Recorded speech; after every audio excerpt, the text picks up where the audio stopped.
అందరూ ఎలా ఉన్నారు? నేనైతే చాలా బాగున్నానండి. మీరు కూడా చాలా చాలా బాగుండాలని మనస్ఫూర్తిగా కోరుకుంటున్నానండి.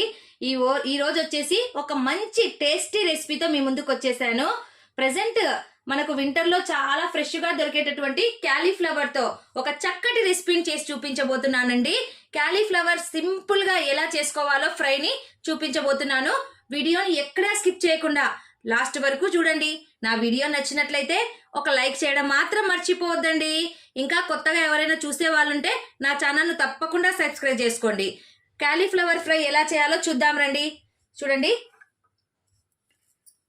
నేను ఇక్కడ ఫ్రెష్గా ఉన్నటువంటి క్యాలీఫ్లవర్ని తీసుకున్నాను.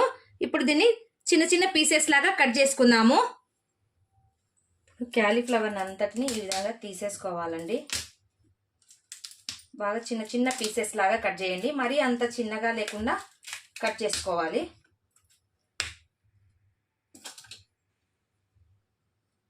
ఈ పార్ట్ మనకు అవసరం లేదు. చూడండి, ఇప్పుడు ఈ విధంగా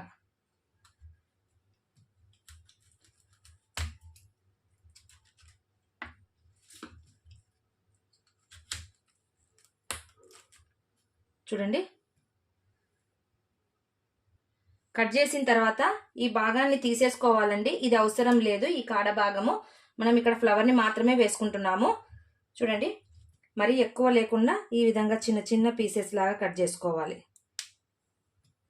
ఇలా అంటే వచ్చేస్తుందండి. మరి మనం దీన్ని కట్ చేయాల్సిన అవసరం కూడా లేదు. చూడండి, ఈ విధంగా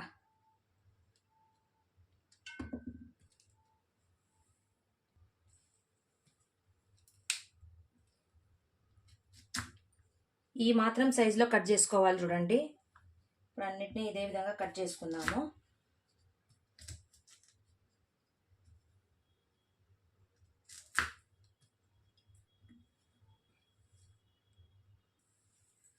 చూడండి, ఈ విధంగా అన్నిటినీ కట్ చేసుకున్నాను. ఇప్పుడు కొద్దిగా వేడి నీళ్ళు పెట్టుకొని వేడి నీళ్ళలో వేసేద్దాము. ఇక్కడ 3 గ్లాసెస్ వేడి నీళ్ళు తీసుకున్నాను.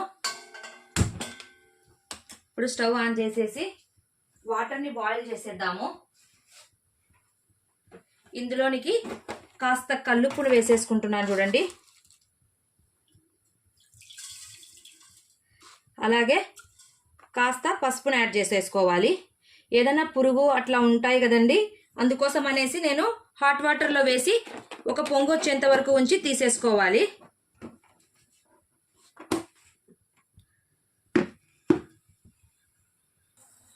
వాటర్ బాయిల్ అయిపోతున్నాయండి. ఇప్పుడు ఇందులోనికి గోబీని వేసేసుకుందాము.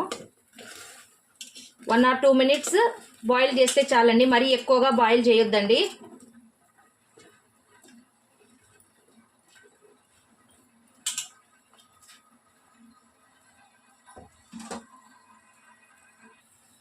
చూడండి, పొంగు రావడం స్టార్ట్ అయిపోయింది కదా.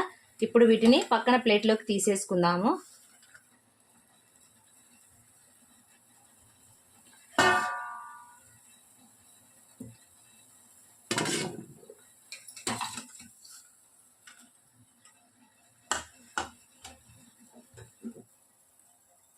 ఇప్పుడు నెక్స్ట్ స్టెప్ వచ్చేసి కడాయి పెట్టేసుకోవాలి. ఇప్పుడు 2 స్పూన్స్ ఆయిల్ వేసేసుకుంటున్నాను. చూడండి, ఇప్పుడు ఆయిల్ బాగా హీట్ ఎక్కింది కదా. ఇప్పుడు మనము బాయిల్ చేసుకున్నటువంటి గోబీని కొద్దిగా లైట్గా ఫ్రై చేసుకోవాలండి. ఈ విధంగా ఫ్రై చేయడం వల్ల మనము వేపుడు చేసేటప్పుడు ఇది చిరగకుండా ఉంటుంది.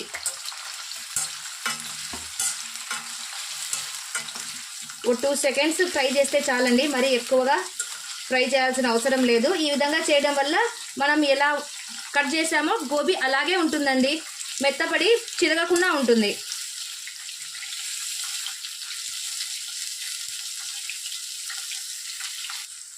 డైరెక్ట్గా మనము బాయిల్ చేసినటువంటి గోబీని వేపుడు కోసం యూజ్ చేస్తే చిరిగి టేస్ట్ అంతగా బాగోదండి. ఈ విధంగా లైట్గా ఫ్రై చేయడం వల్ల మరింత టేస్టీగా ఉంటుంది. మీరు కూడా ఒకసారి తప్పకుండా ట్రై చేయండి.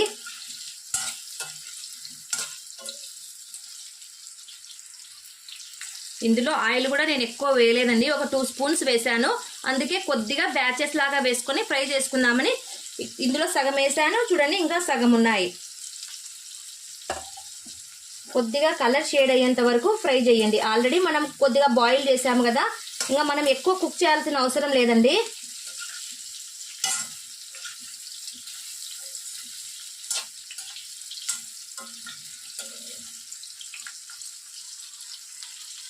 చూడండి కొద్దిగా గోల్డెన్ కలర్లోకి షేడ్ అయ్యాయి కదా.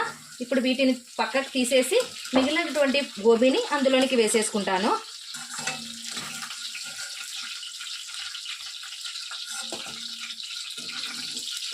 చూడండి ఆయిల్ కూడా ఎక్కువ పీల్చుకోలేదు.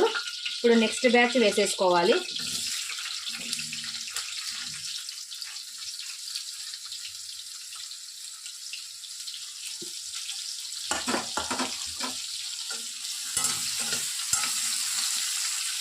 చూడండి బాగా గోల్డెన్ కలర్లోనికి వచ్చేసాయి. ఇప్పుడు వీటిని పక్కకు తీసేసుకుందామండి. చూడండి ఇది మనము ఫ్రై చేసినటువంటి ఆయిలే. ఇప్పుడు ఇందులోకే నేను కొన్ని పోపు గింజలను వేసుకుంటున్నాను. మరి ఎక్కువగా కూడా ఆయిల్ పీల్చుకోలేదు చూడండి. అలాగే కట్ చేసి పెట్టుకున్నటువంటి 4 పచ్చిమిర్చిని వేసేసుకోవాలి.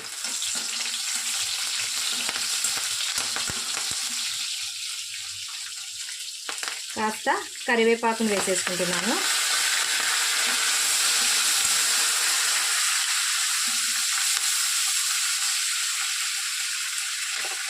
ఒక మీడియం సైజు ఆనియన్ని కట్ చేసుకున్నాను చూడండి, చిన్న చిన్న పీసెస్ లాగా. ఇప్పుడు వీటిని కొద్దిగా గోల్డెన్ షేడ్ వచ్చేంత వరకు వేయించుకోవాలి.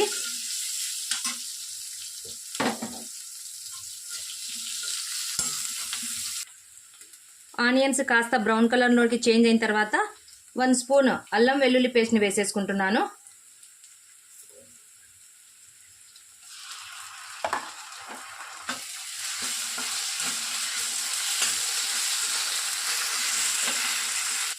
అలాగే ఒకటి పెద్ద సైజ్ టమోటాని కట్ చేసుకున్నాను చూడండి.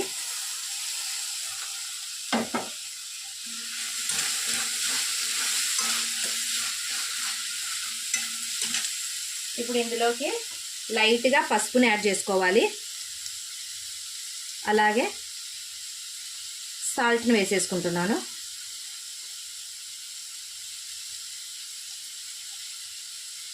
వన్ స్పూన్ ధనియాల పొడిని యాడ్ చేసేసుకుంటున్నాను చూడండి. అలాగే 1 స్పూన్ రెడ్ చిల్లీ పౌడర్ని యాడ్ చేసేసుకోవాలి. మనం స్పైసీగా తినే పాటైతే ఇంకాస్త యాడ్ చేసుకోండి. నాకైతే 1 స్పూన్ చాలనుకొని నేను 1 స్పూనే వేసేసుకున్నాను. అలాగే 2 స్పూన్స్ కోకోనట్ పౌడర్ని వేసేసుకోవాలి.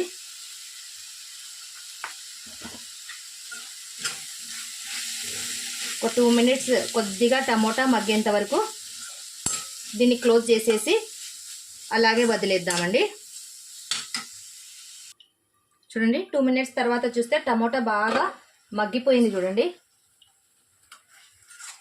ఇప్పుడు మనం ఫ్రై చేసి పెట్టుకున్నటువంటి ఈ గోబీని ఇందులోనికి వేసేసుకొని బాగా కలిపేసి ఒక 5 మినిట్స్ కుక్ చేస్తే చాలండి. మరి ఎక్కువగా కుక్ అవ్వాల్సిన అవసరం కూడా లేదు. ఆల్రెడీ 70% కుక్ అయ్యిందండి ఇది.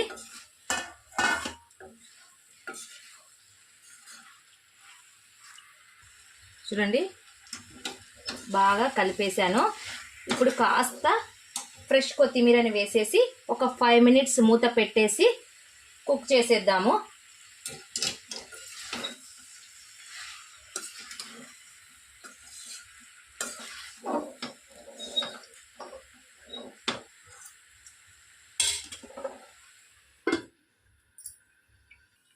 చూడండి 5 మినిట్స్కి చూస్తే గోబీ చాలా చక్కగా ఫ్రై అయిపోయింది.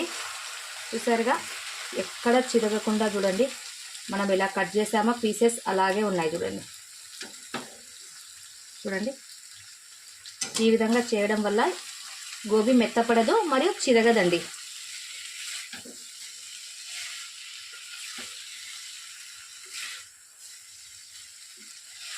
Stove off చేసేసుకుంటున్నానండి.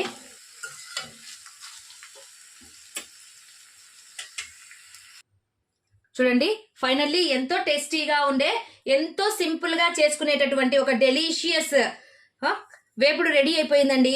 మీరు కూడా ఈ రెసిపీని తప్పకుండా ట్రై చేయండి. నా వీడియో నచ్చినట్లయితే లైక్ చేయండి, మీ ఫ్రెండ్స్ అండ్ రిలేటివ్స్ కి షేర్ చేయండి. మరిన్ని సింపుల్ అండ్ టేస్టీ రెసిపీస్ కోసం నా ఛానల్ సబ్స్క్రైబ్ చేసుకోవడం మాత్రం మర్చిపోవద్దండి. Thank you for watching. Take care.